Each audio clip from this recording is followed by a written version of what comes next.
I love John Woo's Hard Boiled, and I think it goes without saying that you probably do too. No, seriously, upon my first time watching it for this video, I just realized how much of Woo's directorial style and iconic flourishes have impacted action media as a whole. There are a myriad of action stories, both flicks and games, that have an unparalleled respect for the legacy of one director. Whether it's through direct callbacks to past movies or nabbing cinematography techniques, there is a lot to unpack about the history of Hong Kong action. However, I think the medium of art that has been impacted the most by Woo's filmography is video games. Think about it. Outside of standard visual media, what other medium could take advantage of Woo's core action philosophies? Upon watching Hard Boiled, you get the sense that Woo wants to bridge the gap between visceral and cartoon. Gunfights leave carnage and consequence, hard-boiled men need to fight through swaths of even harder-boiled thugs and goons to live to see another day, and fights can boil down to a standoff between two characters. After the bullet hoses stop spraying, it's up to two men to figure out if they want to put down their guns and settle their differences silently, or take the shot before the other could even blink. Yet, the violence is depicted as drawn-out and acrobatic. Martial arts confrontations end with one person being bounced around the entire set piece like a meaty basketball, full of bounce and losing blood quickly. There tend to be more shells wasted on the floor than bullets embedded in bodies at the end of gunfights. Yet, through all of this, our main characters have to be as charismatic as they are deadly. A tightrope to walk, after all. It's pretty hard to make somebody who has a penchant for bloodshed rather charming. Woo's depiction of Inspector Tequila and an undercover cop named Alan is cut and dry and serves as the template for a variety of action stories. The lawman allergic to due process and the rugged loner way too in over his head make for a very compelling team when mowing down dangerous triads with death-defying stunts. Hong Kong action is the life of the early 90s, all the way to the early aughts, with many a movie depicting gunfights as graceful dodge fests while bullets whiz by a hero hitting a sick cartwheel in slow motion. Now, imagine those thematic philosophies and apply them to a video game. That is exactly the goal that Swedish developer Remedy had in mind for their video game Max Payne, the story of the titular detective slaughtering his way through New York's underground to find answers as to why his family was killed before his eyes. A story of revenge that would take Max to higher highs and lower lows than he would have ever been able to see before that fateful night in his Hoboken home. Max Payne is a very awkward video game, and I mean that not negatively, but in reaction to the time that it was released. 2001 was a flagship year for video games all around, specifically narratives in video games. Overnight, it seemed like the era of shooters like Doom and Duke was forgotten in favor of level design and story presentation that would become commonplace in the medium of video games for the rest of its life. Stories were no longer told through walls of text or machinimas of sprites pulling vulgar actions against creepy monsters. There were full cutscenes now, highlighting shooter gaming's desires to have more varied storytelling, world building, and attention to narrative. The scope of games was being experimented with at this time, with games like Halo trying to navigate this new school of linear design. Screenplays in video games were sort of unheard of at this time, yet an English literary student named Sam Lake would prove to the gaming sphere that it would be possible to fit a contemporary story into a video game style, more mainstream and readily accessible than RPGs and stealth games. After all, Sam Lake isn't affectionately called Hideo Kojima's artistic parallel for no reason. Max Payne is also, by all accounts, a boomer shooter. Co-developed by Remedy in collaboration with 3D Realms in the early 2000s, it has an emphasis on inventory management, a full suite of weapons to cycle through, and a gameplay loop focused on quick saving and trial and error. It's no wonder that I fell in love with Max Payne the way I did. Max Payne is notoriously difficult, due in part to a rather poorly implemented adaptive difficulty, but the game gives you damn well enough tools to plow your way through seedy nightclubs and derelict tenements. There was no desire to push Max Payne into a more experimental style of gameplay at the time because the many mechanics being introduced themselves would be experimental enough. That is what Max Payne nails with its approach to gameplay. The templates for action are already set with Hong Kong action tropes and boomer shooter tropes, so why not fill in the blanks elsewhere? Max Payne would have to facilitate a shift to the third person to make sure that shoot dodging wouldn't make a player hurl while throwing Max every which way. That badass slow-mo from the Woo flicks and later The Matrix wouldn't need to make an appearance somewhere, but why stop there? Why not make most of the weapons bullet hoses that have variable accuracy? Developers under 3D Realms were also pushing for more environment interactivity, so on top of being able to flush toilets and turn on sinks, the player should just be able to tear through the environment, paper flying everywhere, debris from marble pillars breaking off. Just the sheer magnitude of destructibility would need to be present to nail that John Woo flourish. Max Payne is very much structured like a standard boom shoot affair, with 3 episodes consisting of multiple subchapters and 1 special chapter each. The biggest anomaly in Max Payne's adherence to the classic formula would be that a special chapter wouldn't be a secret you would find through cheeky means, but it would be the prologues of each episode instead. There is a much heavier emphasis on story here than any boomer shooter out at the time. Each single chapter will start with a comic panel cutscene before cutting to gameplay, and this presentation, while nothing too ahead of its time, is carried by some real goddamn passionate writing and tonally appropriate acting. Max Payne, the game, punches above its weight with some wonderfully campy presentation. Each slideshow and level is peppered with the faces of many Remedy employees and their friends and family as cast members for the game. It's a well-known fact that Lake provides his face to Max, as his parents, Tula and Marcoux, portray series antagonists Nicole Horn and Alfred Woden, respectively. Lake's trademark bowel problem scowl is what people remember the most from this game. It's Max's default form of expression, and it's one of the first things a player will see when booting into a new game for the first time, as Max Payne, the character, is introduced. Max Payne is a man split into 2 identities. The aforementioned Sam Lake, who portrayed Max through the flowery prose he wrote, the face he wore, and the motion he captured. Actor James McCaffrey would be the man to give sound to Max's inner monologue and rare vocal conversations. Despite the writing being so dense, Max Payne is a very antisocial story, with Max only dialoguing with people when he wants something from them or when he's reading them their last rites before gunning them down with a wall of lead. Most of the story interaction will be examined through the lens of Max himself, with our lead man scheming and pondering before the start of every mission. Max Payne is a very straightforward crime noir drama with elements of grandeur conspiracy thrown in for good measure. There are elements of darkness sprinkled up the empty streets of New York. The atmosphere is tense and dreary, thanks in part to the droning electronic soundtrack provided by the band Waltari. Atmosphere wasn't the problem Max Payne faced, but rather tonal balance. What makes Max Payne really work, despite its sillier gameplay style, is the fact that the game never takes itself dead seriously. I mean, with the pasted-on faces all the NPCs sport, how could anybody? Enemies bark, "It's Payne," the way imps would produce a camel growl when spotting Doom Guy back in the 90s. The medium chosen is inherently cheesy and not exactly known for pure immersion, but Remedy understood this, and it becomes another aspect of the game that punches way above its weight. Max Payne gets rather silly in its narrative too. There are scenes of mobsters and junkies huddling around televisions with in-game TV shows airing, with the joke being that they're just as cliched as Max's story, both star Lake and McCaffrey in those leading roles. References to Woo and oddly enough REM are present in the enemy chapter, and Max even name drops Tequila's actor in one of the comic panels. This game knows how to balance its well-written humor with the absurdity of situations like slamming a MAGA 762 into a mob goon, sending him spiraling over a trapdoor he was guarding for some reason.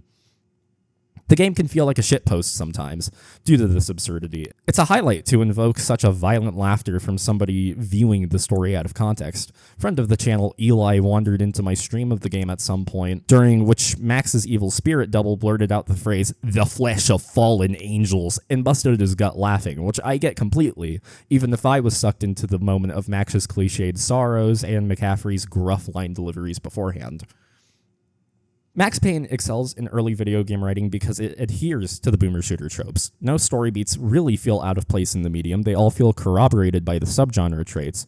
Max Payne opens up with a dreary prologue chronicling his wife and his baby daughter's deaths, but gets started the way another 3D Realms project kicks off. Shadow Warrior and Max Payne both start at train stations, yet I find this version of the level much more welcoming and endearing as time goes on, and a hell of a lot less greasy. Obligatory Randy Pitchford slander aside, the battle for Roscoe Street Station will introduce you to the mechanics you'll see for the rest of the game. Painkillers are portable medkits a la Duke Nukem, being your main source of healing throughout the entire series. Interactivity takes center stage, and you learn quickly that Max can't get through every door himself. So you have to go find a security guard to open the door for Max, a gameplay trope that comes up on average once a chapter. You may have been styling on foes with the slow motion and shoot dodge before, but once you enter the door opened by our recently deceased guard friend, you'd need to learn to not abuse the shoot dodge and learn when it's wise to just turn on your normal slow-mo or position yourself so your shoot dodge doesn't land you in the middle of open fire. Enemies carry bullet hoses of their own, but they are projectile-based, so turning on slow-mo shows you each bullet barreling their way towards you. Interaction is king in this game, whether it's through opening up medical cabinets to find painkillers, flipping power switches, blowing holes in the walls of explosives, or finding extra story tidbits in the form of more comic panels. This is a wonderful tutorial for things to come, and the game only gets better during this chapter. The rest of the rush through Osco is met with dangerous resistance, and upon finding Max's former NYPD partner, tragedy strikes again as Alex Balder is killed, and Ragnarok descends upon all mortality. Well, just in New York, but dramatic irony insists that I call it that. The rest of the levels in this chapter revolve around Max wiping out Don Punchinello's highest-ranking officers. This interaction between Payne and the absolute jobbers known as the Finito brothers gets me every time. The Finito brothers. Ladies and gentlemen, it's the pain in the butt. Pain to the max. You're killing me. Do you make that up yourselves, or you get some wino downstairs to come up with it? This is what I'm talking about here when it comes to how the game handles its tone. Despite a majority of the actors being amateurs, or even then this being their first voice acting role, the deliberate attention to direction never goes unnoticed. McCaffrey's gravelly voice against the nasally groans of the dead man walking works so well in a video game setting, and while McCaffrey can feel like he's rushing through his lines sometimes, it sort of adds this air of exhaustion from Max, as if the mouthy guy is getting tired of hearing himself both out loud and in his head. A happy accident, if anything. The levels presented from here until the end of the chapter are really strong, and it's the strongest unbroken string of content in the entire game. They always say to start strong, and hey, this game puts its best foot forward immediately. Between Max's wallowing characterization and the interactions with series mainstays like Vladimir Lem, Mona Sachs, and Vinny Gognitti, most of the time spent in noir York City is impeccable. My favorite level of this block has to be the assault on the hub of the Punchinello drug trade, Club Rag No Rock. An on-the-nose name for events to come. Max disperses death through the most detailed environment of the game so far.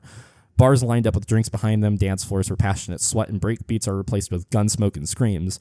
Max walks literal tightropes to get to the heart of the drug trade and find some answers to his questions. Max faces Punchinello's right-hand man, Jack Lupino, in a way that is otherwise underwhelming for this game. Lupino swarms you with outrageous amounts of additional enemies until he lifts the curtain and howls for his men. Alpha is angry, but I'm left disappointed in the fight itself. The only boomer shooter trope that doesn't work the best for Max Payne is the bullet sponge boss fight. Most enemies go down relatively quickly, but Lupino takes a fucking beating before he can die, and I don't know about you, but a human being shouldn't take that much to put down in any video game.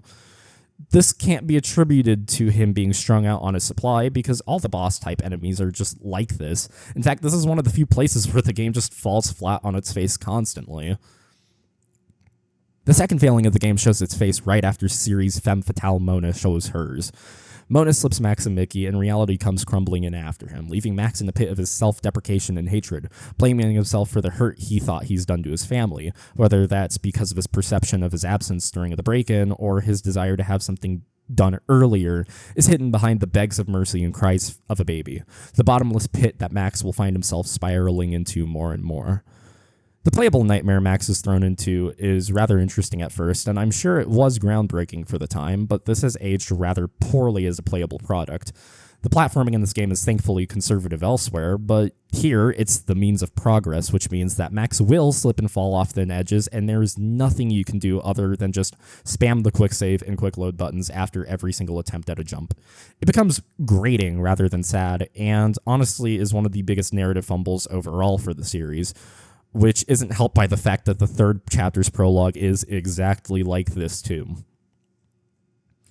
A main point of contention when replaying this game is that I've only ever wanted to play this series for the story, but in making this video, I decided to check out the alternate modes of play for every game. The Max Payne Fixes mod pack that I downloaded had the speedrun game mode, New York Minute, unlocked by default, so I decided, what the hell, why not replay the game this way as a mechanics first experience? And I loved it for the most part, when divorced from its story, except for the second episode. Episode 2 starts with a massive difficulty spike that I've gotten rather used to, but the problem lies within the contents of each level. Chapter 1's a retread of already hallowed and used up ground, locking you in a boiler room you found earlier and forcing a quick stealth check on you. It's finicky and far from the worst part of the game, but man, can it be unreasonably annoying sometimes.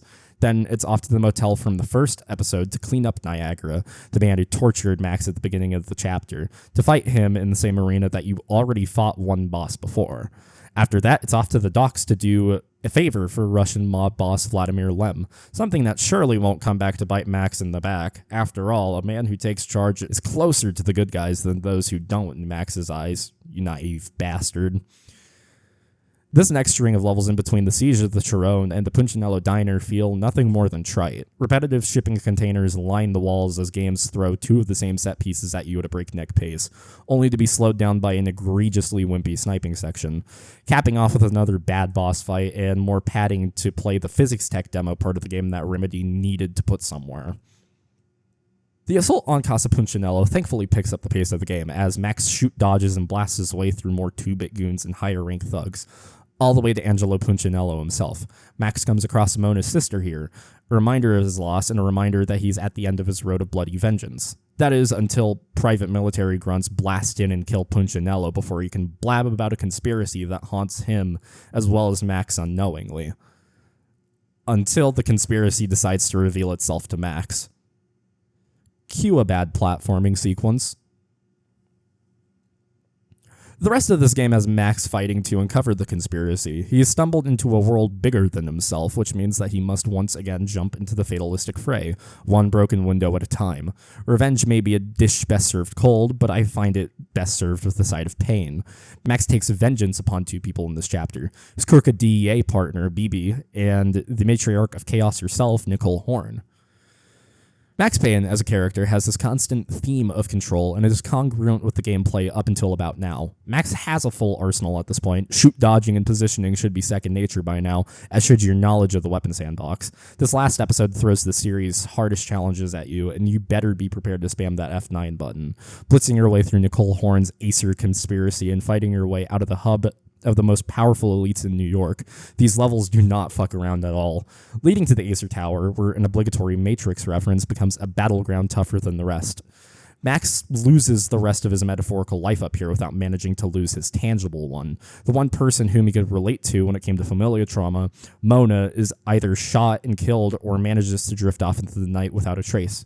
And Max smashes Horn's conspiracy with the final gunshot, an exclamation mark to everything that had led up to this point. Releasing his finger from the trigger, it was all over.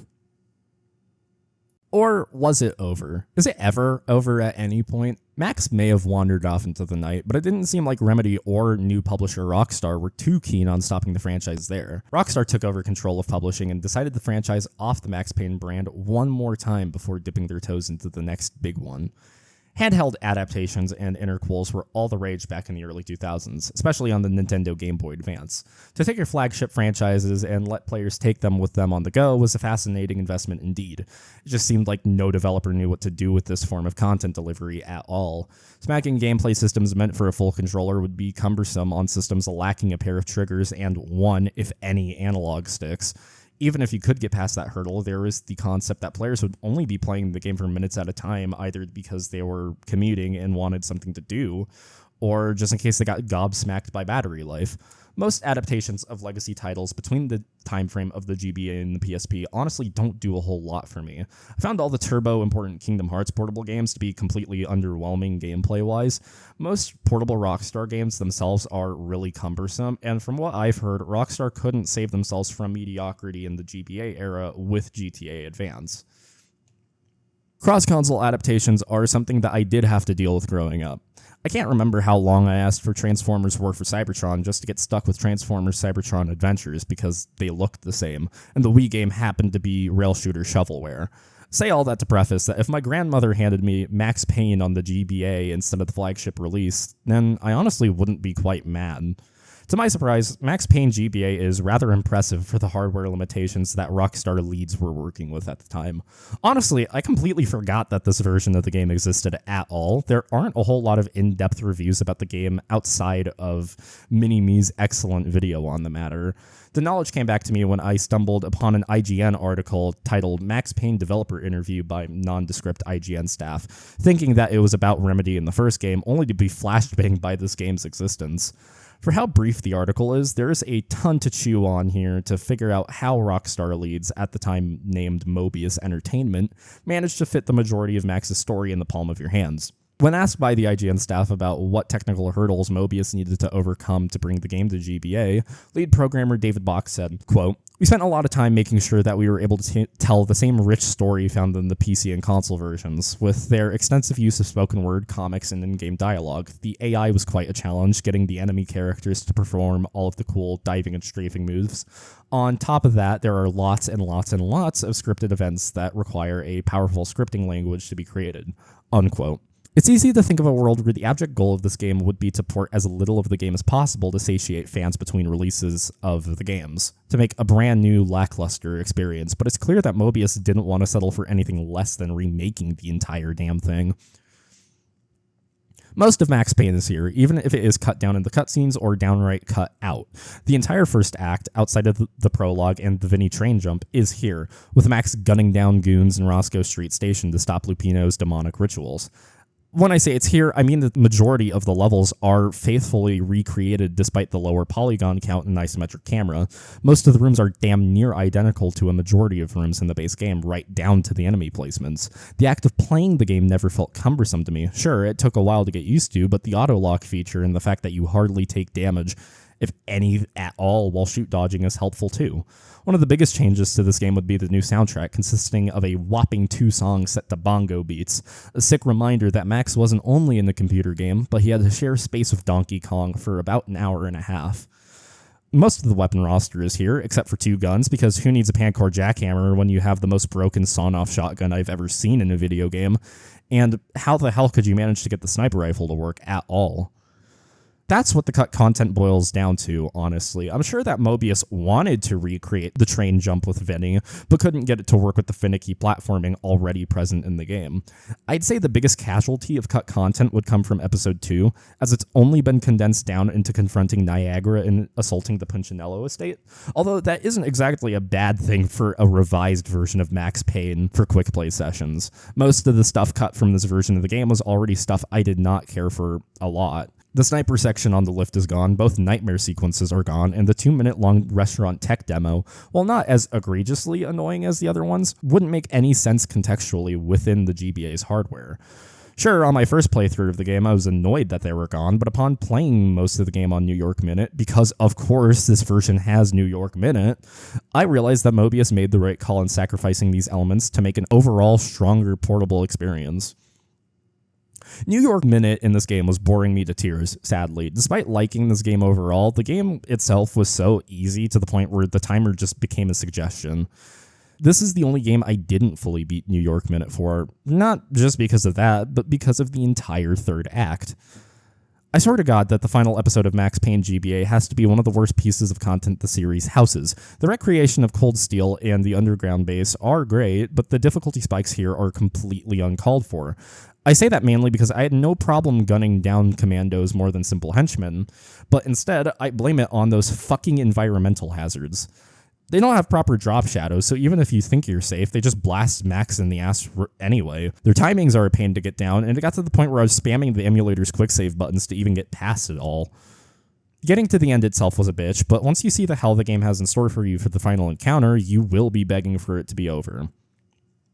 Surprisingly, it wasn't Max Payne 3's New York Minute mode that had me sweating the most in this series playthrough, but it was this goddamned final boss fight. It states that you have a full minute to knock off all of the winches on the tower, but fuck me if it wasn't 20 seconds.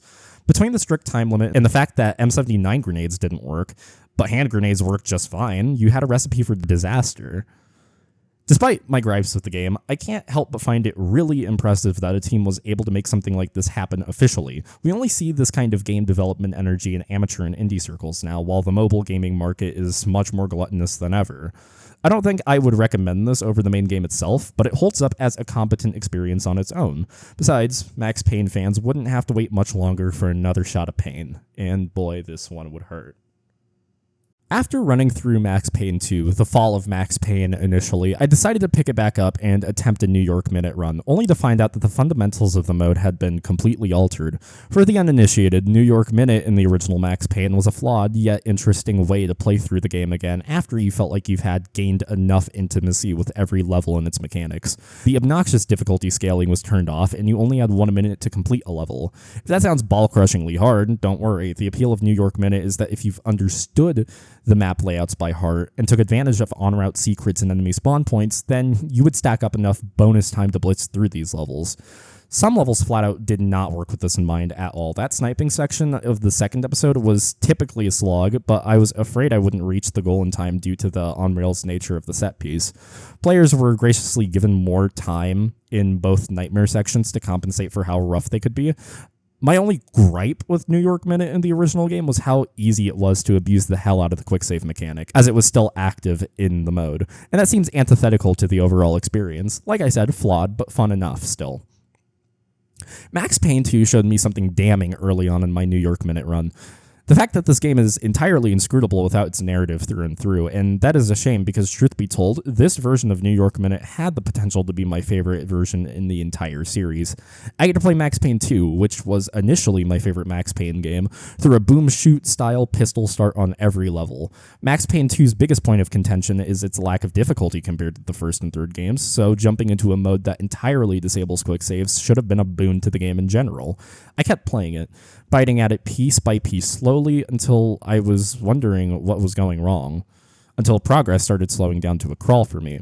I told myself that I needed to finish the mode for the video at least, but man, I really did not want to play it. It really isn't the fault of Max Payne 2 itself, but rather that Remedy refused to let go of this rather vestigial game mode that had no business being here.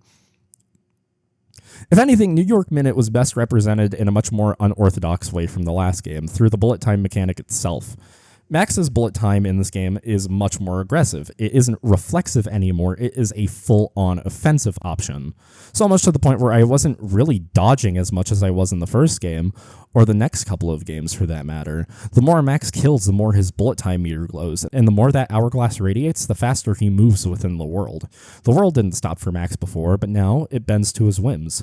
But why such a drastic change? Maybe the world isn't bending to Max's whims, but rather a larger narrative at hand demands that he live through it all just to see his own tragic ends, and the finality of the life that he knew. Time is a fickle thing in Max Payne 2, with the world bouncing around aggressively, setting up red herrings right before you even know what is being set up. It's a groggy haze. Yet, Max waking up and greeting a Chief Bravura who gets gunned down in front of him had to happen somewhere in the hazy timeline, whether it was before or after she died. It's unclear who she is at first. Could it be the dead woman named Winterson on that morgue table? Could it be Michelle Payne, as if Max was finally slipping into focus after his one-man war on Noir York? It couldn't be Mona, right? As she was teased on both the box art and the first cutscene. They couldn't possibly kill her off, right? There is a reason everything is the way it is. Max Payne 2 lies somewhere between linear and non-linear, constantly alluding to sequences of Max's life that have passed or are yet to come.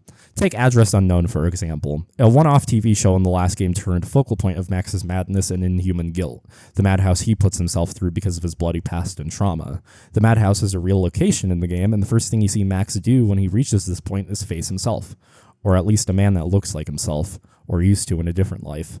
Upon reaching the fictitious lunacy lane, Max retorts to the entire thing, "A funhouse is a linear sequence of scares. Take it or leave it, it's the only choice given. Makes you think about free will. Have our choices been made for us just because of who we are?" Max Payne 2 isn't so much a video game about choice as much as it is about Max not having a choice because he's strapped to a video game narrative. And as funny as that is, he's already stated in the past that it's the worst thing he could imagine, and he's right. He's doomed from the start. The intro comic panels are a warning rather than a typical media res device. Love kills in the Max Payne universe, but that might just be Max's own pessimism getting in the way of the bigger picture. It wasn't love that killed. What simply killed was the drama in between everybody involved in this game. That is the crux of Max Payne 2's self-reflection from the first game. While the first game is a straightforward revenge narrative, Max Payne 2 is a much more poetic look at what the hell might have happened to Max after the ordeal. You don't just get a happy ending after gunning down most of New York, but Alfred Woden tried his best to get Max away from the inner circle of elites he was a part of. Max was no hero. He just got lucky, stumbled upon something he was smaller than, and has to pay the price when he inevitably gets trigger-happy again. In the end, Max's revenge is empty, trying to fill the void with reruns of Address Unknown and calling up strippers named Mona in a last-ditch attempt to feel something for once. It's often stated that Max Payne 3 is one of the characters at his deepest version of rock bottom, but I'd argue that the state Max is in during this game is much more pathetic. Funnily enough, we learn about all of this after Max learns that Mona is alive, and ready to share some of that sweet trauma bond he's been yearning for, as he's uncertain if it's even healthy or not, and even borders on not really caring as long as he can call Mona somebody he loves. Unbeholden to the narrative that we're actually watching, it shows that these two are rather unhealthy for each other. At first, I thought the romance between Mona and Max was rather forced, and then I thought about it for a while and found out that I was right. Everything here is forced by the narrative, but to say that in passing is a dismissal of the deranged chemistry between both characters.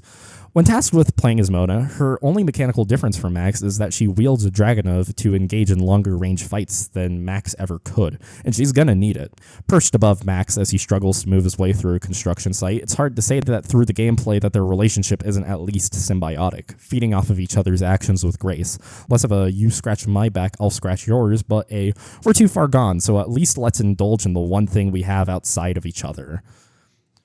In some ways, I think this version of Max still revels in the destruction, but he does want out eventually. But who's going to tell him that this is only going to end with a bullet in the both of their heads? Max is a mirror for everybody as much as he is their mirror too.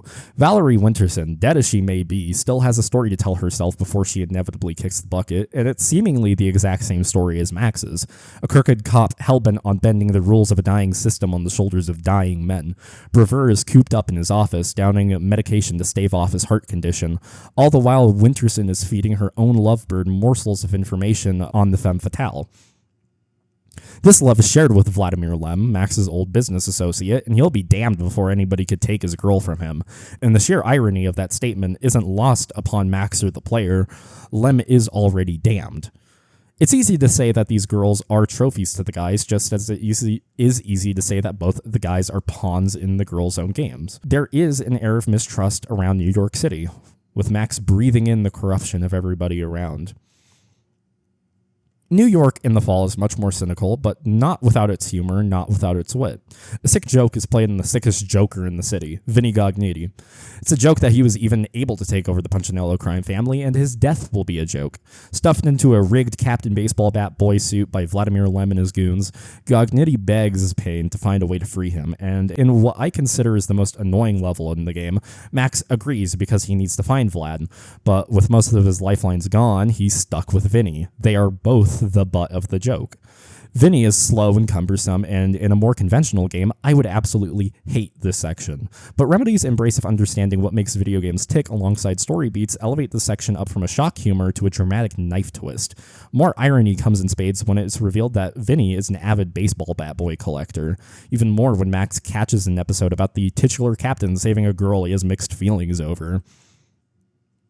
I want to take a break from the story to talk about the little that has changed mechanically.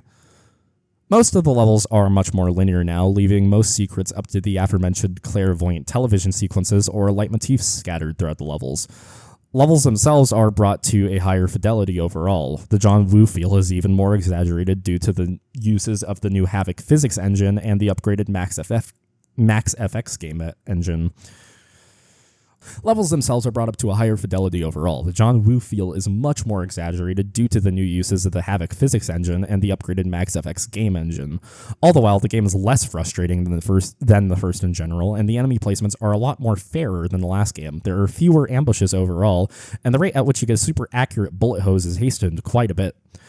While Max Payne 2 still plays a lot like the original game, the design language moves a comfortable amount away from the boomer shooter formula for something a little bit more contemporary for 2003. Yet not so contemporary that it feels comfortable biting from the new kids on the block. Max Payne 2 is an odd game because, as I said earlier, the gameplay identity is tied to how much you care about the story and vice versa. You can't possibly enjoy the gameplay more than the original Max Payne and not care about this game's story at all, let alone enjoy Max Payne 2's much more psychological narrative and to cast the gameplay off to the side. They both work in tandem with each other, and this marks the signature of Remedy's products. Interesting enough, Max Payne 2 starts as a soft prequel for the first Alan Wake game meta-narratively. A writer looking to get away from his past, struggling with art block and bumps and shakes in development, his frustrations out to get him. It rings true for the real-life troubles Remedy had to go through to get Alan Wake greenlit despite its abrasive gameplay and unorthodox narrative structure. Alan Wake is very obviously a stand-in for Sam, and Alex Casey is a stand-in for our man of the hour, with James McCaffrey providing the voice for Casey, and the many meta-narratives that the character is involved in. I haven't played Alan Wake 2 yet, I've only played the first game in Quantum Break, I'm sorry. Remedy would craft their own type of video game, games that didn't abide by standard mechanics while going on to be critically acclaimed for their understanding of both meta-narrative and video game storytelling, and this was the starting point for it all.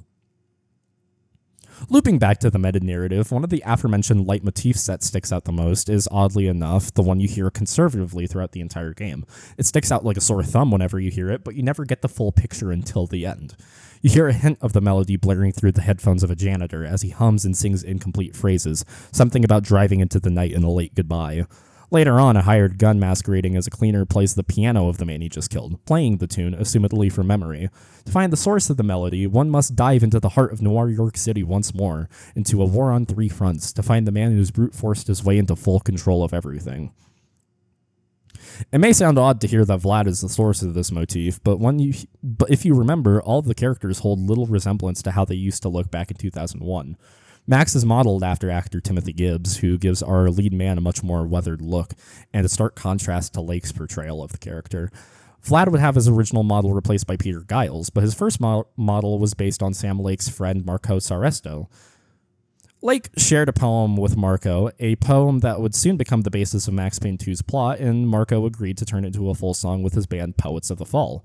Marco and Poets of the Fall would later appear in every Remedy game except for Quantum Break as recurring songwriters and eventually characters within Alan Wake as the Old Gods of Asgard. It would be a little bit longer before Max and the player could hear this song. Everything still needs to come full circle. Max needs to feel the pain that he keeps running away from. That pain that binds him to Mona hits him in the head in the form of a 50 Action Express round from Vlad's Golden Deagle.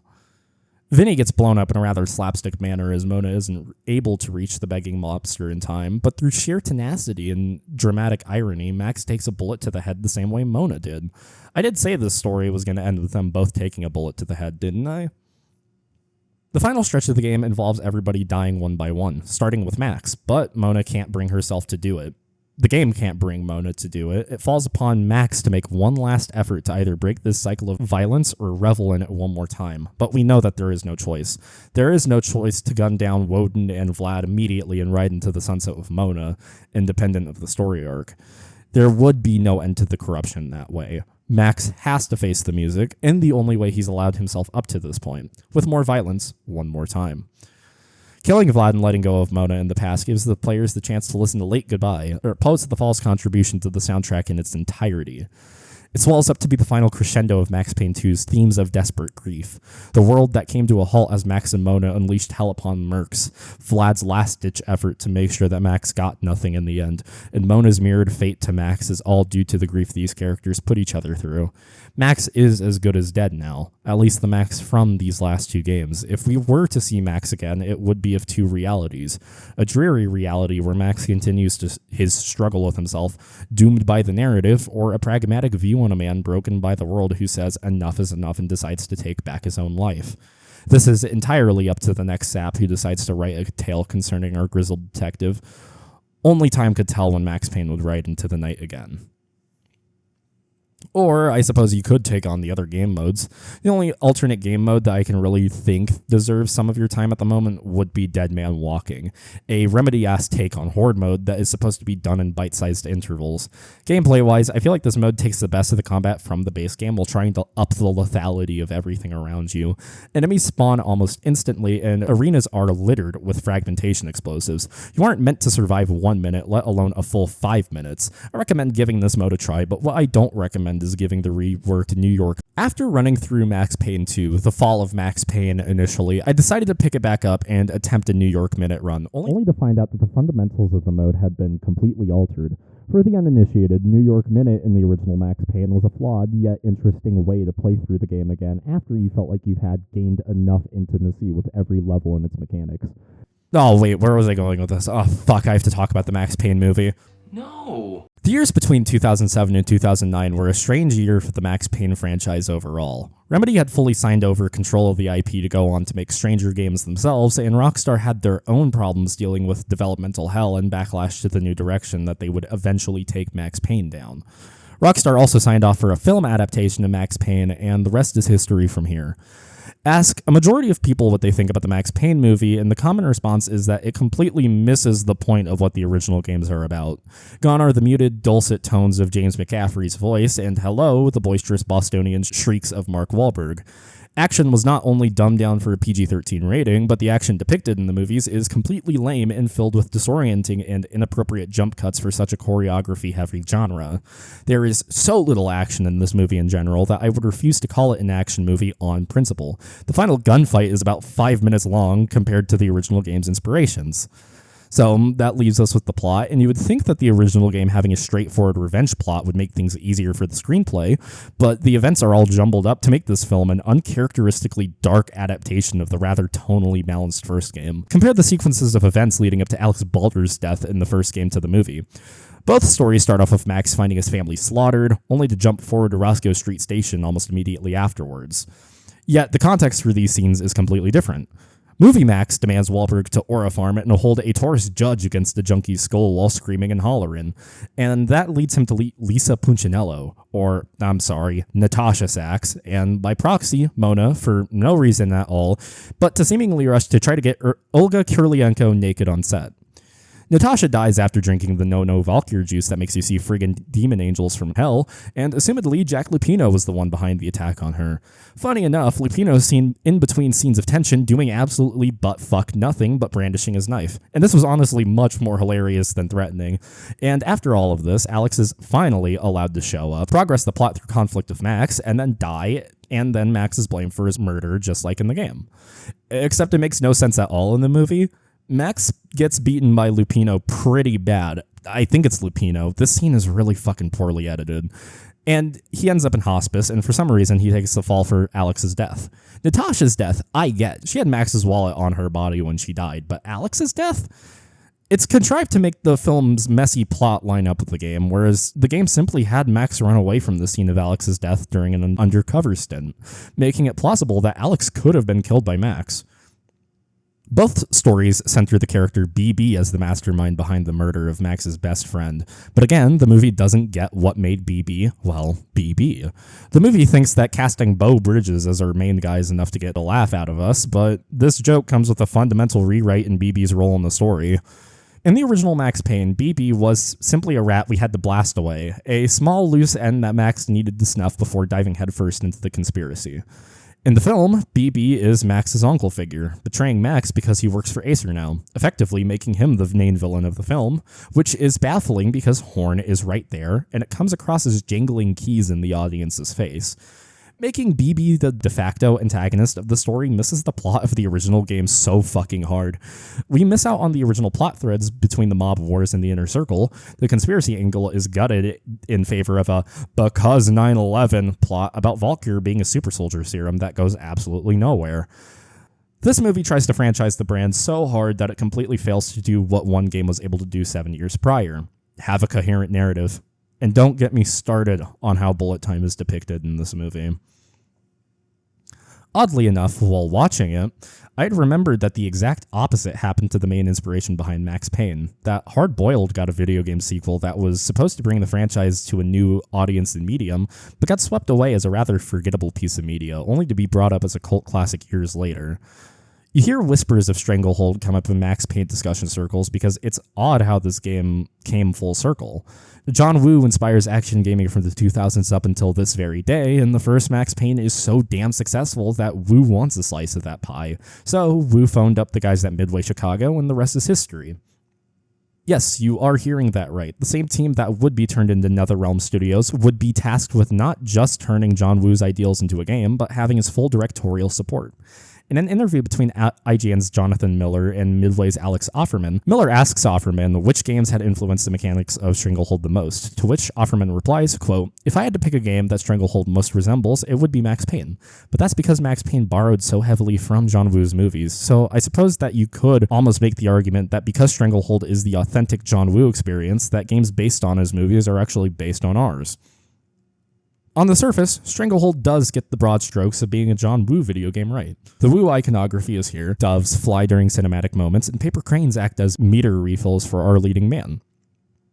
The game looks prettier graphically than Max Payne 2, and bringing back Chow Yun-fat as our leading man was an interesting choice for sure, considering that Woo and Fat hadn't worked together since the original Hard Boiled. All of the stars were aligning for this to become a smash hit, a blockbuster in the sphere of gaming, but Midway and Tiger Hill Entertainment would find out the hard way that buzzwords and haphazardly thrown in mechanics and iconography doesn't make a video game by itself. Something was off the entire time I was playing Stranglehold, as if the game was refusing outright to be a sequel to Hard Boiled as promised, which begs the question, how the hell are you going to make a sequel to Hard Boiled in the first place? Hard Boiled ended pretty definitively, with every plot beat introduced in the movie tied up during the final conflict, the hospital fight. Alan and Tequila learn to trust each other to get out of the hospital alive, and the two lock in to save the day. You couldn't have Tequila without Alan, yet the game tries so hard to divorce Tequila from the events of Hard Boiled over and over again. His tricky relationship with Teresa is absent in favor of a subplot involving Tequila banging a triad boss's daughter and getting her pregnant. The charming gunslinger with musical passions being dulled by his time working, forced to watch close friend after close friend get gunned down, is completely gone. Instead, Tequila just shouts generic action one-liners at enemies. The noir elements of the original film are completely gutted. These slow shots at the Hong Kong coast, set as Tequila quietly contemplates the actions he is taking, are gone, because gamers can't handle a slower, mature narrative. They need big guns, big guys, big explosions, and colorless environments. The paper cranes have no identity without Alan, as those were his source of iconography, a way to calm down and relax after having to do some really heinous shit in the name of undercover work. Alan has a sailboat, he's well off, but his life is dreadful and lonely, and ironically, Tequila is the only one who can understand that. Hard Boiled isn't particularly narratively deep, but its characters were charming and pulled each other up consistently. Yet, here we are in 2007, with the paper cranes being a means to fucking replenish meter burn. No Alan in sight. Stranglehold has certainly lost the plot. It isn't like the plot we have on hand isn't anything compelling either. Tequila's antisocial barrage through Hong Kong and Chicago is strung up by a desire for revenge, 100% inspired by the Max Payne games, but utterly bastardized because it tries so hard to make these tired tropes so dead serious without any examination of them at all. The game needs Russian mobsters because video games are doing Russian enemies. The game needs a tropical locale because Uncharted was just beyond the horizon. Max Payne excelled and continued to excel because it used gaming tropes to elevate entire narrative tropes beyond what they were seeing at that point. Whereas Stranglehold doesn't just stagnate, but actively walks back years of progress to chase 7th generation gimmicks. Every level in Stranglehold is a gimmick level, save for the first, and the first level so happens to be the strongest in the entire game. Chaos breaks out in a fish market, and Tequila needs to descend into the concrete jungle with the help of his 2 guns and his acrobatic prowess. The game introduces you to new mechanics slowly, such as interactive cover, rail grinds, environmental hazards, a scoring system, and a prone roll, which I wish Max Payne 3 had, but sadly doesn't. The environments in the gameplay feel straight out of a Woo flick. Guns never need to be reloaded, the linear set pieces are choreographed with an expert touch, and the new standoff feature is rather promising. The only red flags here are the bullet sponge boss in the arenas that can be piss easy sometimes, with the final arena clown-carring enemies through specific doors, allowing players to just funnel them straight to their deaths. Things start to look promising, but then that goddamned second level hits.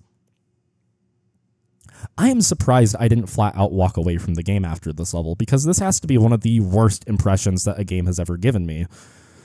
Tequila arrives at a triad operation in Taio to investigate the lead on a dead cop that kickstarted the game, and in between getting from here to the Dragonclaw triad leader, you have to go through one of the most sleep-inducing levels I have ever played in a third-person shooter. To progress past a bridge, an arbitrary objective to blow up 9 drug labs pops up. Fair enough. I get through the drug labs, cross the bridge, and did some good, fun linear shooting, only to come across the same exact objective again with the number of drug labs almost doubled from last time.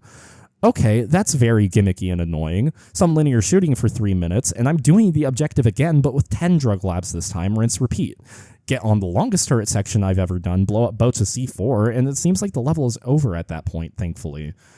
We meet up with Jerry Ying, the Alan stand-in who's supposed to subvert expectations by hiding that he's eventually going to betray you, but even if the game fails miserably at making this discreet.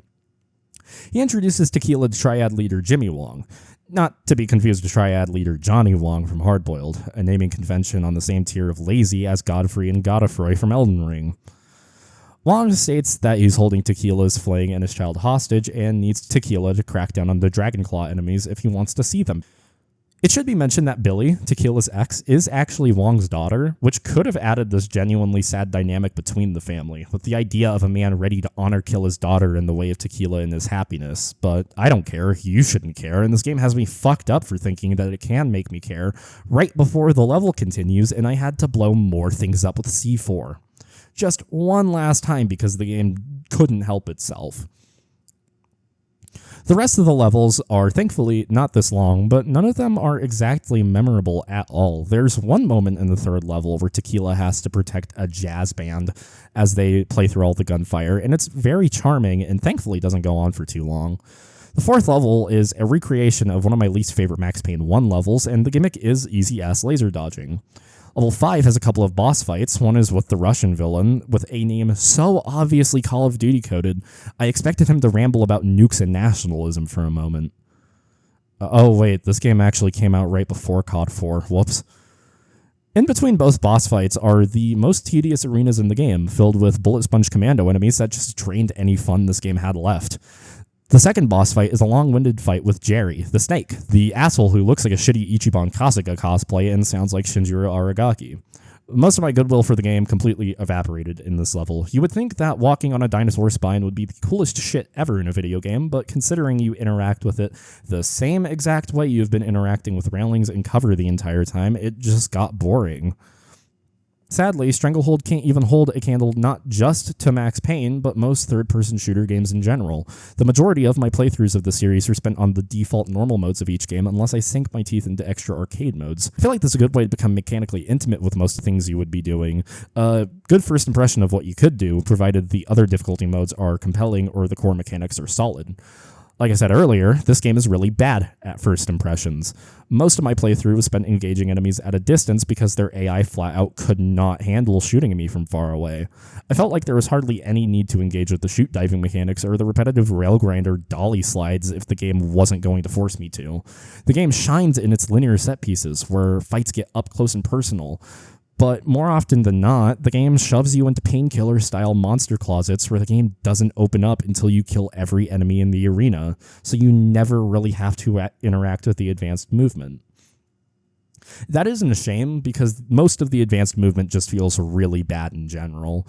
There's no jump or mantle button anymore, it's just shoot dodge, and the fatal flaw here is that the shoot dodge button is mapped to the same button that sends you onto interactive objects. More often than not, I would send myself either flying off of ledges I was trying to rail walk on, or I would just jump onto something when I meant to dodge bullets. It's completely unintuitive and sucks the fun out of experimentation, so I opted to play the game the safe way, the boring way, because all I wanted was for it to be over.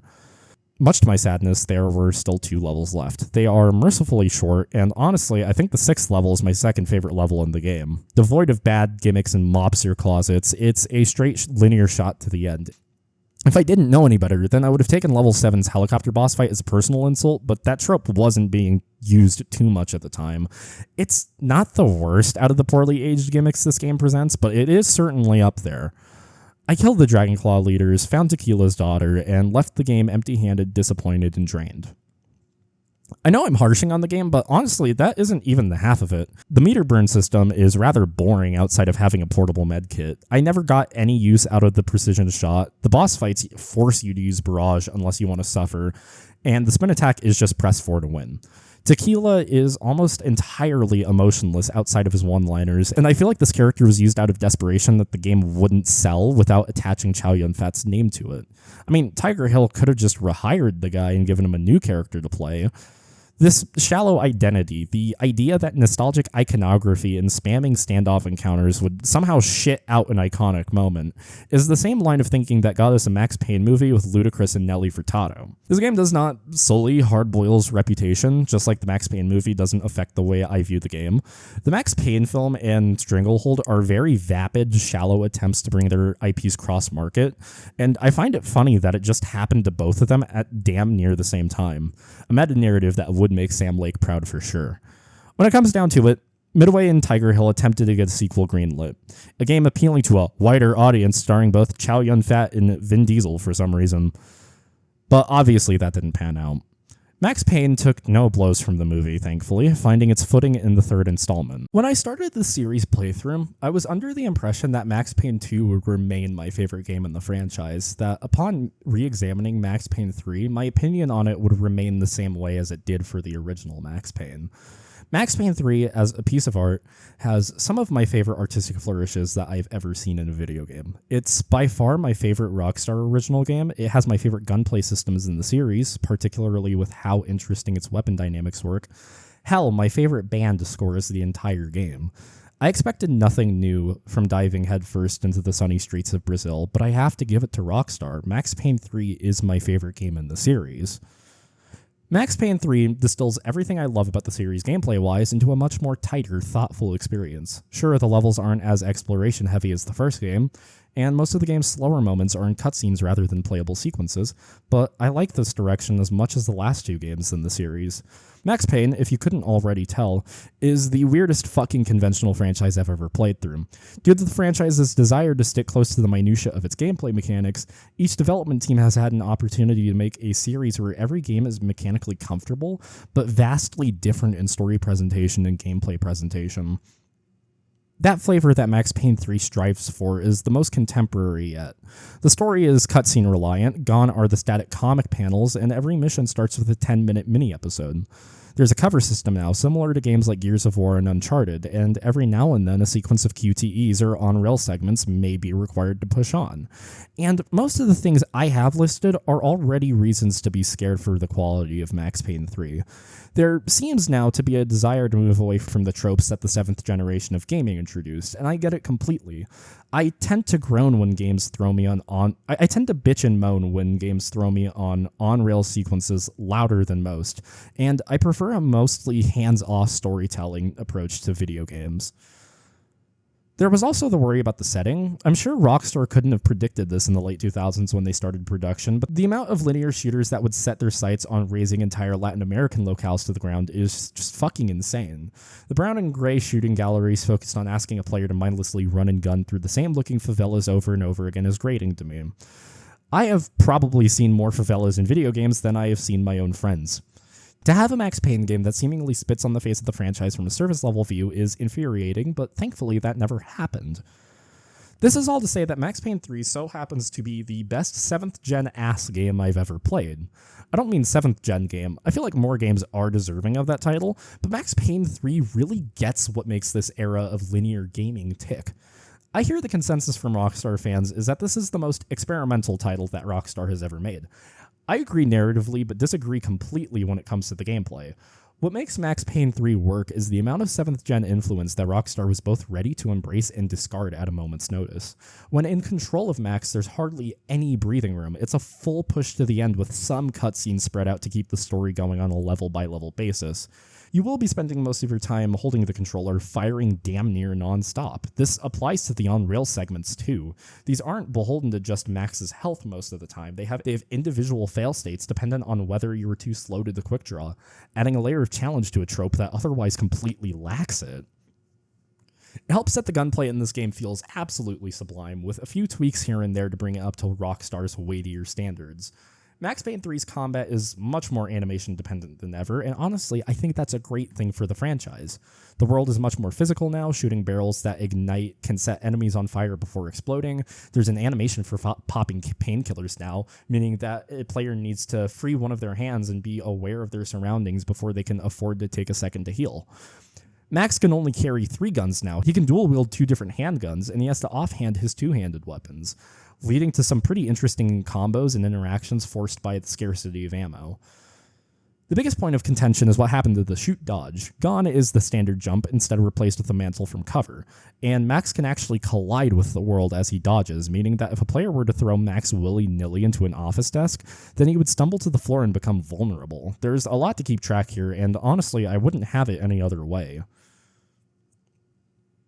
In terms of presentation, Max Payne 3 still wows to this day and is still a joy to look at. The levels may not be nearly as video gamey anymore, opting for the most realistic approach to level design. These feel more like movie sets, handcrafted for choreography rather than sporadic moments. It makes replaying these levels oddly charming as you learn enemy placements. You find gaps in the world to take advantage of.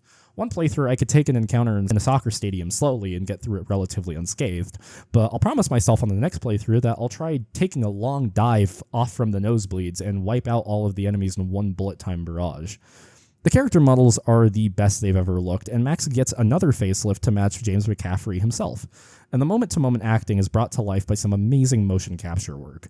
Hell, even the smaller details that really don't matter are given attention. Bullet wounds track Max for the rest of the level, and you can see sweat trickle down his back the further the levels go on. Damage decals for both the enemies and the world are much more dynamic, making that John Woo inspiration shine brighter than it ever did before.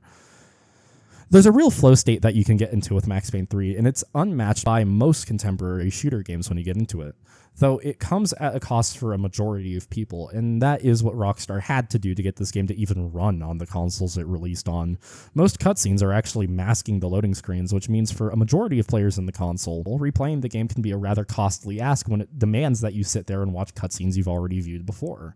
It becomes even more damning on New York Minute mode, where one mistake sets you back to the beginning of the level, forcing you to watch cutscenes you've just viewed minutes before. There seems to be a time gate between loading screens, a precaution Rockstar took to make sure that higher-end PCs can't just brute force their way through a load and break a sequence because parts of the game rendered slower than others. There are mods to fix this, but they come with long readmes about which cutscenes are allowed to be fully skipped and which cutscenes will break the game if skipped at all.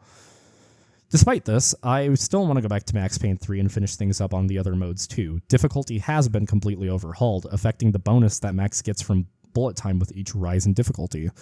The later modes disable new features, like cover and the system that keeps a player from dying so long as they're holding onto a painkiller. Max Payne 3 also has a suite of new arcade modes that incentivize interacting with enemies in multiple different ways. New York Minute has been reverted to the Max Payne 1 style, thankfully. Challenge mode requires that the players pop a strict list of challenges to keep their score streak going, further adding to that choreographed feel of the game. And Score Attack has many different modifiers that would completely change how the game looks and feels, such as a black and white filter, a modifier that makes enemies more aggressive, and a headshots only mode. Paired with all the improvements made to gameplay, and you have a compelling reason to keep coming back for more Payne, more than ever. Truth be told, gameplay isn't the only thing that Max Payne can carry on its back. It needs a solid story to keep players going, some reason to push on into the night. I mentioned that I didn't find the gameplay too experimental, but the narrative is something that Rockstar never really did up to that point. I hear that Max Payne 3, to some, is a bastardization of what made the original game so good, that it completely lost its noir charm, and that it's an affront to Remedy's vision of the series, which to me is a shallow interpretation of the story at hand, so shallow that you would have to ignore the fact that Sam Lake sealed his own stamp of approval with the direction that Hauser, Unsworth, and Humphreys were wanted to take the series. That stamp of approval comes in the form of a Marvel-published comic that Lake and Hauser wrote together, detailing the in-betweens of each game's plots, all the way up to the first chronological moment of the third game. What makes this comic tragic now is, after the smoke is cleared from the second game, after Max seems to have accepted his past, Max can't seem to accept himself. For the first time in franchise history, we get to delve deeper into the many relationships that Max has had with people over the years. We start off with his family, his mother Helen, his father Jack, and his grandfather, who is never given a name in the story whatsoever. It's detailed that Max's grandfather and mother gave him the only thing he's been able to keep this entire time, and that's his extensive love for art and literature that keeps him afloat. On the other hand, Max's father Jack was a less than caring parental figure, constantly beating his mother, chastising the young Max for being too soft. It's noted that Jack has served time in Vietnam, afflicting him with terrible nightmares and undoubtedly horrible PTSD that he brought home to everybody. Helen succumbs to her alcoholism, sadly leaving Max with a fatalistic father figure, traumatic hang-ups, and a lack of direction. Max's anger towards his father is illustrated as a flashback where he grabs his replica revolver and aims it at the older Payne, and in the next panel, Jack's headstone lies next to Helen's, as Max obviously knew the fate that befell his father. It seems that Max's only way to cope through this was his cracked sense of judgment and by burying himself in his heroes. He name-drops Chow Yun-Fat and Bogart, and he's a poet of his own, but with no publisher and no outlet. Max's familial trauma, coupled with the deaths of his future loved ones, sent Max down a fatalistic path where the only outcome was to become the hard-boiled detective, doomed by the narrative. The comic comments on the other times he's tried to break out of this trope, but the story kept clinging on to Max like a fly landing in the glue trap. Max Payne 2 had a secret alternate ending where Mona actually lived, only obtainable through completing the Dead on Arrival difficulty.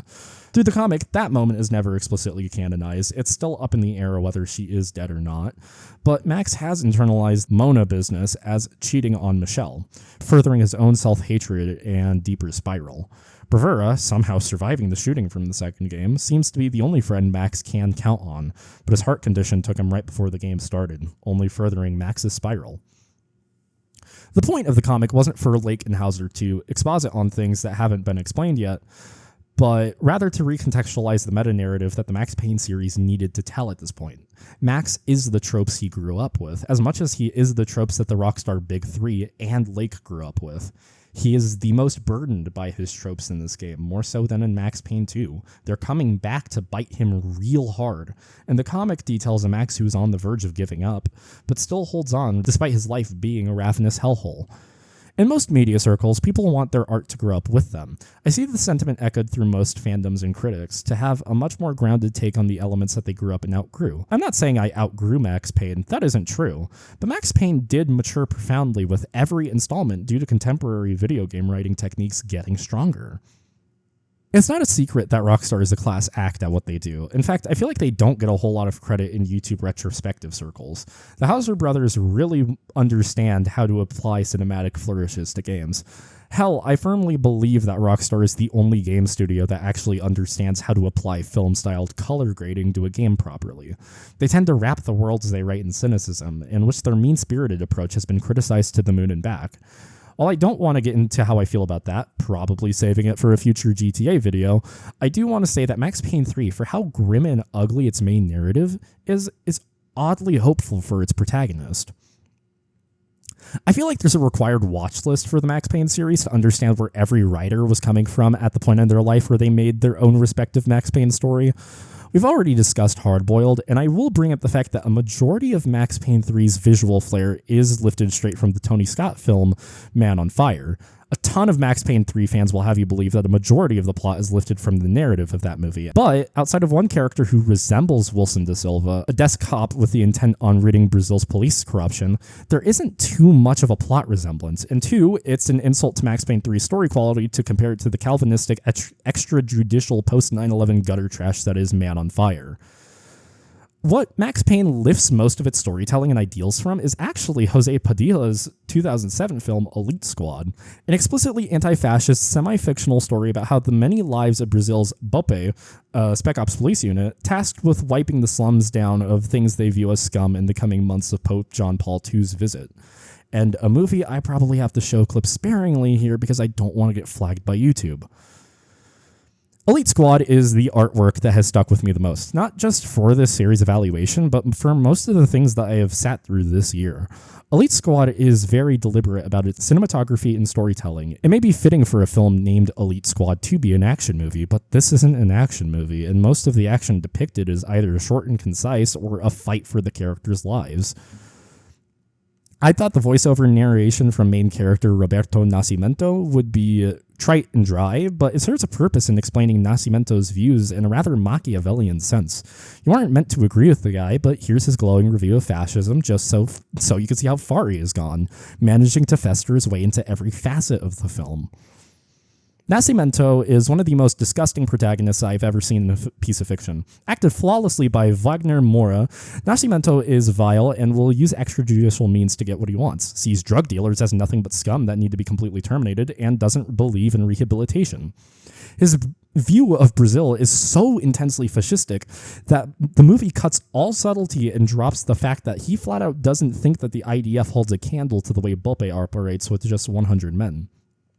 He thinks of himself as a hero, yet when he comes home to his wife, his newborn baby, he feels trapped in this life of violence. He believes he deserves to have some sort of life away from it all, but fascism doesn't just stay at work.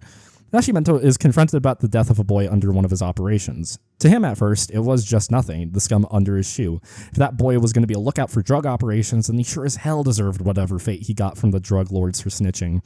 Yet the guilt the mother of the boy rightfully throws in his face gets to him. For the first time in however long, Nascimento confronts humanity without a big gun, and he doesn't know how to handle it. So he spurs his ordained quest to clear the favelas of any possible crime before the Pope's visit, and on his own personal quest to find the two men to inevitably replace him. Despite the awful rancid fascism depicted in this film, I say it's explicitly anti-fascist because of how vile every action Bope takes, not just against the people that they victimize, but their own members are never glamorized.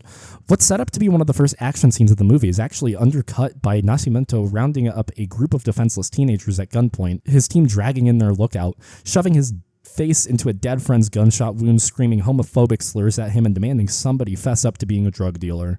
Torture, in general, never works. Depicted graphically with pure decadence, it is not a means to further the plot, but in service of Bope's iron grip. Nascimento's depiction is also spot on for an anti-fascist piece of work, but he never forgets to humanize Nascimento. It wasn't mythical monsters that struck fear into Brazil, but rather other humans afflicted by fascism itself. The scary part of Nascimento is that he is human, full of his own problems, afflicted by fascism in the form of his job holding him hostage until he can find his replacements. But he sees people like him as subhuman. The film reads as a satire of the political philosophy. Nascimento waxes bluntly about how things in his world work, not realizing that he's an active detriment to his own family and his life. He's proud to have just ruined his own life by taking his warped view of the world and applying it extrajudicially.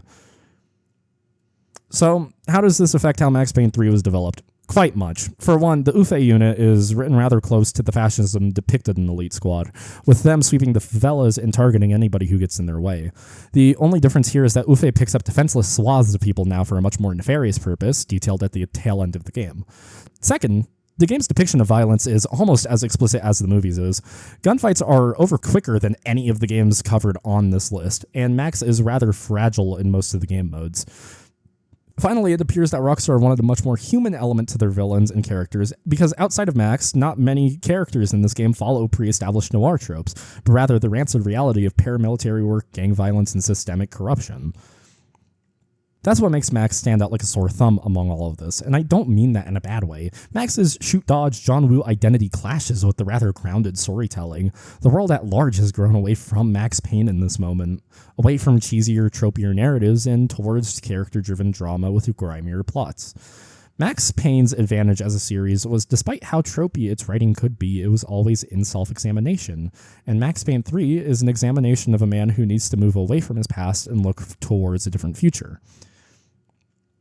It's viewed in most Max Payne communities that Max's worst traits were exacerbated in this game specifically. His addictions are hard to watch, crippling him slowly. His naivete is often confused for stupidity, and his dialogue is much bleaker than normal.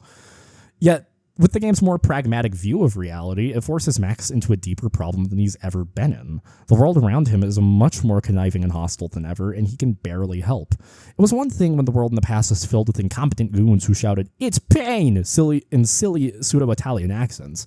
But the world has moved on from the Punchinellos and the Gognittis of the past.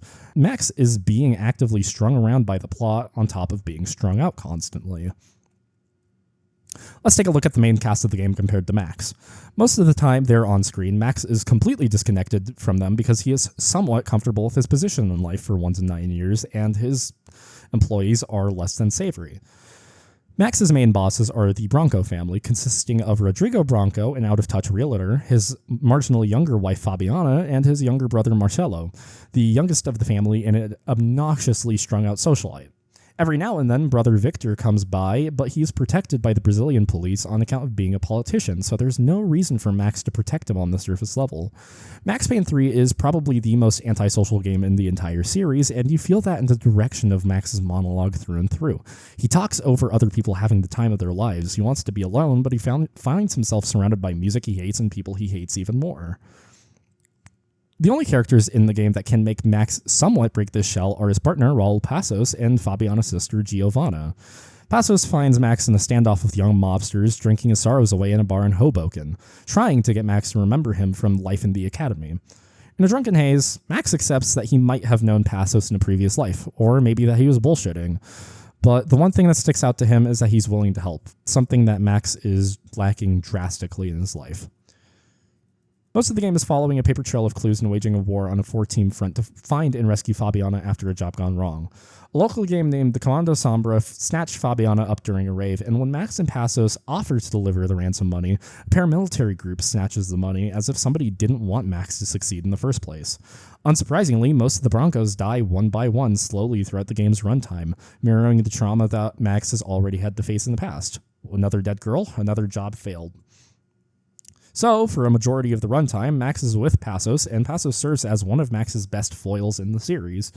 What makes Passos click harder for me than any of the other foils in the series is how dead-on he mirrors Max's actions from the past 2 games. While Max is mostly humorless in this final endeavor, Passos sort of sponges up that void of humor and becomes the lighthearted one of the duo. Well, about as lighthearted as shooting up bars and cemeteries can get. Passos and Max are both disgraced cops. There are no concrete details on what happened to Passos, but he's the closest to Max because of this. He tries to get Max onto the Bronco protection detail, but unknowingly for much more nefarious purposes than we are led on to believe. After the assassination of Rodrigo, Max tasks himself with going to the Nova Esperança favela on lead, where he meets Wilson da Silva, whom I mentioned earlier as this sort of guide in the story for Max. While Max is hazily throwing himself through pushback after pushback, Da Silva is uncovering the dirt on his own police force, UFE, and the political implications of Fabiana's kidnapping. He uncovers the plot of Victor and Marcello, who paid Passos extra to find a fault guy. Max is pissed about this, rightfully so, but he remembers that something that Giovanna mentioned moments before, that she is pregnant with Passos' child. In Max's mind, Passos is his strongest foil because he has Max's life thrown back at him, but in the form of a man who cannot handle that responsibility. These are both men who use the corruption of their systems to get what they need and did not mind taking somebody else down close to them. Max with Valerie and Passos with Max. Oddly enough, as Passos and Max are fighting their way through a cemetery after Max insists on visiting his family's grave one more time, you can come across Winterson's headstone, in which Max says that this is the one thing he could never forgive himself for. The biggest difference here is at the end of all of it, Passos can redeem himself by swooping in to save Max and thoroughly communicating with him that he had no idea that they were both being set up. Yet here we are, near the end of the line, and Max confronts Passos one last time, and he forgives him for something that he never thought he'd be able to forgive himself ever. Max is a very uncharacteristic rock star protagonist from this time, as he learns slowly but surely not just how to forgive himself, but to actively pull himself out of the tropes he was written into. I think this is entirely because Passos does care about Max, at least the same way that Mona did, but platonically instead of romantically. Passos does regret unknowingly setting up Max for this because the two become great partners throughout their time together. Poetically, Max needed somebody to fall head over heels for him, so at least he can numb the pain of being alive a little longer. Pragmatically, all Max really needed was a friend who could pull him out of his lowest moments. I think the most powerful piece of Max Payne 3's plot is Max's desire to get better. Despite the pain he's put multiple people through, it's often stated that people that Max guns down are not much better than him or stronger. He just got lucky. But look at where that luck has gotten him. He's beyond his fatalistic tropes now. He's just suffering in his own hands. Little Tony DeMarco was right. If he was to shoot Max in that bar in Jersey first, Max wouldn't be losing anything more than he's already lost. He's fucking up real badly because of the juice, and he's not oblivious to his own setbacks.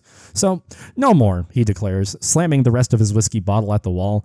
The end of Max Payne 3 is the most emotive this character has ever been outside of his cheesy wail of, "No!" at the beginning of the first game. Max said that he moved on when the second game ended, but you can't just say that you've moved on without accepting yourself first. From this point forward, Max is different. Sure, he views it as a midlife crisis, and it very much is the bloodiest one I've ever seen, but in throwing the booze away and fighting for himself, he learns to let go a little on his demons, because what he's about to see in Sao Paulo is going to change him forever. Brazil in this game is characterized by not being much better than New York or New Jersey, for that matter. The comic describes Jersey as a place where crime runs rampant and people paid to protect and represent the impoverished are bribed into turning the other cheek. The only difference between home and here for Max is that Max doesn't know the local language. What trips Max up the most is a mission assigned to him by De Silva to check out a derelict construction site for a luxury hotel. Max finds the people from the favelas that were swept up by the UFE officers, only now they're starving, scarred, and enslaved to a human trafficking operation that UFE and Victor Branco's paramilitary group are profiting from, and this angers the hell out of Max. It snaps something inside of him. Max has never had to deal with abject fascism the way these people have. He's never had to see anything like this, and he can only feel anger, which is pretty crazy considering he wasn't really able to feel anything before. When confronting the leader of the Croce Preto, Max is hollering louder than he ever was before. Max is experiencing humanity, or at least the dereliction of humanity, and he doesn't know how to handle it. The way Max handles his view of the world shifting is why I can't take the Man on Fire comparisons at a deeper examination. Max doesn't see what he's doing as justice, but rather a means to an end to get himself out of a situation that is bigger than him. He's not doing this out of righteousness, but rather it's because it's the only way he knows how to survive, and maybe, just maybe, along the road he could help somebody like Giovanna, Passos, or De Silva out. You won't be seeing Max put a bomb up anybody's asses in this game. God, I hate that fucking movie. The final level is a culmination of Max's regrets and battles. A mad dash to the UFE chief Becker and Victor Branco as Branco attempts to leave Brazil via plane. Billboards litter the walls with men who look like Max and women who look like Mona, viewing him from every angle. The health song Tears blares in the background of frontman Jacob Duzic, drowning sweet melodies of letting go of your past as Max bobs and weaves through terminals and monorails. Confronting Becker presents us with the scene that kickstarted the game in media res, and the hypothetical from that intro is presented one last time as control is handed over to the player to figure out what to do with Becker. This was it. It was almost over. So I guess I'd become what they wanted me to be. A killer. Some rent-a-clown with a gun who puts holes in other bad guys. Well, that's what they had paid for, so in the end, that's what they got.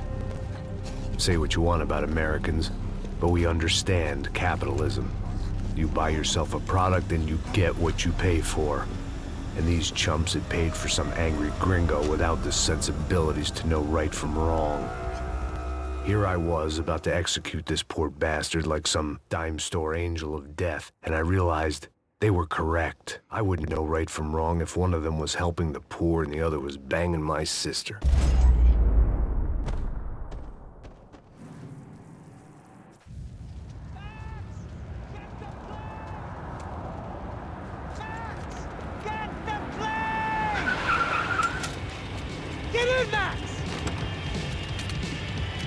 Just drive the fucking car! Go! After this, it's time to book Branco, and the game cuts to one of the most gratifying moments in series history. Max, without irony, gets to walk into the sunset as a reward for breaking the chains of his tropes. He casts off who he was before, and it isn't often you get to see a character metaphorically throw one last middle finger at the narrative that said they were doomed to fail. Max Payne 3 is a middle finger to the status quo, both literally with Max throwing hands with the fascism that affected him personally, and metaphorically with the tropes that he had been struggling to get away from. Max Payne 3 is deliberately not noir. It is deliberately not like any of the other games in the series, because in doing so would perpetuate the life of an icon gone on past his prime. Max himself holds onto his noir tropes until he realizes that enough is enough and he deserves better than what he's treating himself with. To look his afflictions in the eyes and say no more is some powerful shit, and to go against the narrative set up against you is absolutely poetic. Will Max ever break his painkiller addiction? I don't know. I don't think I want to know, but I do know that he kicked a number of other nasty habits in this game alone, so I have hope for him. There are a myriad of reasons why I wouldn't want to see any sequels or prequels to Max Payne. One of the main reasons is the sad, tragic passing of James McCaffrey last year, but also it would completely go against the peace that Max was given in this game. To drag on this story any further would be a betrayal of this ending and the meta-commentary that Remedy and Rockstar have been carefully navigating. I do, however, look forward to the remakes that Remedy was given a thumbs up to do, mainly because the first two Max Payne PC ports are completely unstable, but I do want to see Remedy do a thorough investigation of their most revered work. Only time will tell how that pans out, and I'll be here waiting for a chance to dive back into the night. Thank you deeply for watching.